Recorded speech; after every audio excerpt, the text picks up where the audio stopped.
নমস্কার বন্ধুরা, সুপ্রিয়া রান্নাঘরে আবার একটা নতুন পর্বে তোমাদের সকলকে স্বাগত।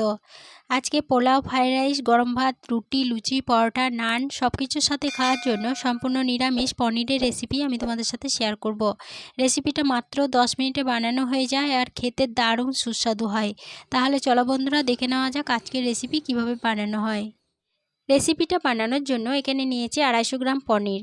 এবার পনিরের পিসটা করে নেব। তার জন্য একটা ছুরির সাহায্যে পনিরটাকে দেখো এইভাবে ডুমো ডুমো করে কেটে নিচ্ছি।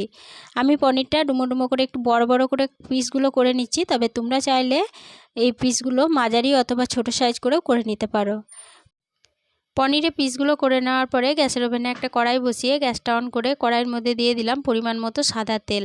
তেলটা ভালোভাবে গরম হয়ে যাওয়ার পরে তেলের মধ্যে সামান্য একটু লবণ দিয়ে দিলাম। লবণটা তেলের সাথে ভালোভাবে মিশিয়ে নিয়ে তেলের মধ্যে একে একে পনিরগুলো দিয়ে দিচ্ছি।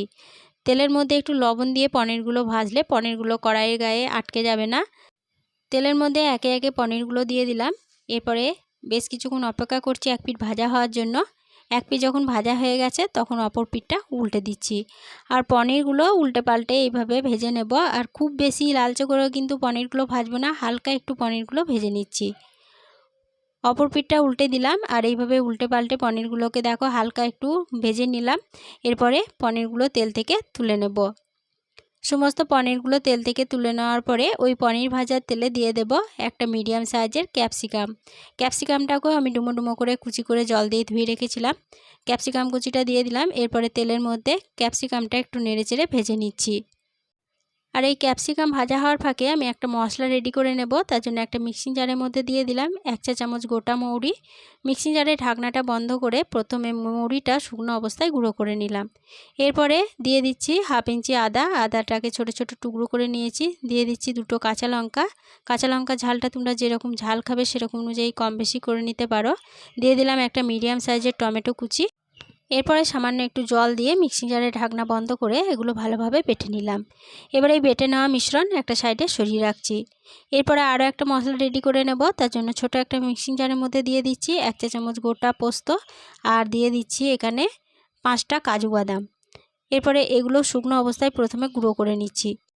শুকনো অবস্থায় গুঁড়ো করে নেওয়ার পরে এর মধ্যে দিয়ে দিচ্ছি সামান্য একটু জল। এরপরে আবারও মিক্সিং জারের ঢাকনা বন্ধ করে এটা বেটে নেব। কাজু বাদাম ও পোস্ত বেটে নেওয়া হয়ে গেছে, এটা একটা সাইডে সরিয়ে রাখছি। এদিকে লো ফ্লেমে ক্যাপসিকামটাকে 1 মিনিট মতো নেড়েচেড়ে ভেজে নিয়েছি। ক্যাপসিকামগুলো এবার তেল থেকে তুলে নিচ্ছি।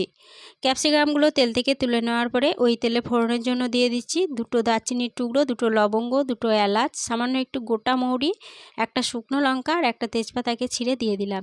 এবার এই ফোড়নগুলো ভালোভাবে ভেজে নিচ্ছি। ফোড়নগুলো ভালোভাবে ভেজে নেওয়ার পর ফোড়ন থেকে যখন সুন্দর গন্ধ বেরোতে শুরু করেছে তখন যে মশলার পেস্টটা বানিয়ে রেখেছিলাম সেই পেস্টটা তেলের মধ্যে দিয়ে দিলাম। এরপরে দিয়ে দেব 1/2 চা চামচ কাশ্মীরি লঙ্কা গুঁড়ো আর দিয়ে দিচ্ছি 1 টেবিল চামচ মতো কসুরি মেথি। এরপরে গ্যাসের ফ্লেমটা লো টু মিডিয়ামে রেখে সমস্ত মশলা ভালোভাবে নেড়েচেড়ে কষিয়ে নেব। বন্ধুরা, আশা করি অনেকভাবেই পনিরের রেসিপি বানিয়ে খেয়েছো, কিন্তু এইভাবে মৌরি বাটা দিয়ে একবার পনিরের রেসিপি বানিয়ে খেয়ে দেখবে, খেতে দারুণ টেস্টি হয়। আর একবার এইভাবে বানিয়ে খেলে মন ভরবে না, বারবার এইভাবেই বানিয়ে খেতে ইচ্ছে করবে। গ্যাসের ফ্লেমটা লো টু মিডিয়ামে রেখে মশলাটাকে মিনিট 5 সময় ধরে নেড়েচেড়ে কষিয়ে নিয়েছি। মশলাটা খুব ভালোভাবে কষানো হয়ে গেছে। এরপরে গ্যাসের ফ্লেমটা একদম লোতে করে দিয়ে যে কাজু বাদাম ও পোস্তটা বেটে রেখেছিলাম সেটা দিয়ে দিলাম আর মিক্সিং জারটা ধুয়ে সামান্য একটু জল দিয়ে দিলাম। এরপরে দিয়ে দিচ্ছি 100 গ্রাম পরিমাণ দই। দইটাকে আমি আগে থেকে ফেটিয়ে রেখে দিয়েছিলাম। এরপরে গ্যাসের ফ্লেমটা লো টু মিডিয়ামে রেখে মশলার সাথে এগুলোকে আবারও একটু নেড়েচেড়ে কষিয়ে নেব। আর কষানোর সময় কিন্তু অনবরত এটা নাড়তে থাকতে হবে, কেননা কাজু বাদাম আছে তলাতে ধরে যেতে পারে। লো টু মিডিয়াম ফ্লেমে আবারও মশলার সাথে এগুলোকে 2 মিনিট মতো নেড়ে কষিয়ে নিলাম।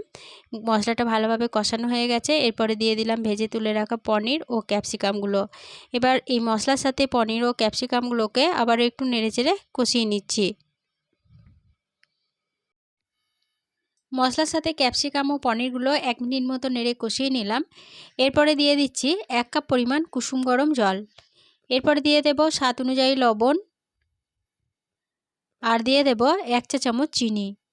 এবার জলের সাথে সমস্ত উপকরণ ভালোভাবে নেড়েচেড়ে মিশিয়ে নেব। এখানে আমি 1 চা চামচ চিনি দিলাম, তবে মিষ্টির পরিমাণটা তোমরা কম খেতে চাইলে চিনির পরিমাণটা কমিয়ে নিতে পারো।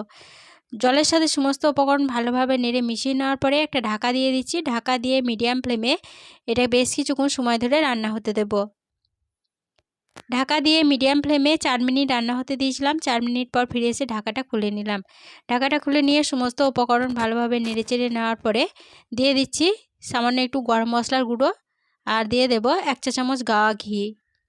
এবার ঘি ও গরম মশলার গুঁড়ো ভালোভাবে পনিরের তরকারির সাথে নেড়েচেড়ে মিশিয়ে নিচ্ছি। এরপরে গ্যাসের ফ্লেমটা বন্ধ করে দিয়ে পনিরের এই রেসিপিটা আরও 5 মিনিটের জন্য ঢাকা দিয়ে স্ট্যান্ডিং টাইমে রেখে দেব। 5 মিনিট ঢাকা দিয়ে রেখে দিয়েছিলাম। 5 মিনিট পর ফিরে এসে ঢাকাটা খুলে নিলাম। পনিরের এই রেসিপি পরিবেশনের জন্য একদম রেডি হয়ে গেছে। আজকে রেসিপি প্রথম থেকে শেষ অবধি দেখার জন্য তোমাদেরকে অসংখ্য ধন্যবাদ। রেসিপিটা ভালো লেগে থাকলে প্লিজ লাইক কমেন্ট ও সকলের সাথে শেয়ার করে দিতে ভুলো না। নতুন বন্ধু হয়ে থাকলে চ্যানেলটা সাবস্ক্রাইব করে পাশে থেকো। আজকের রেসিপিটা এই পর্যন্তই ছিল। ফিরে আসবো আবার নতুন কোনো রেসিপি নিয়ে।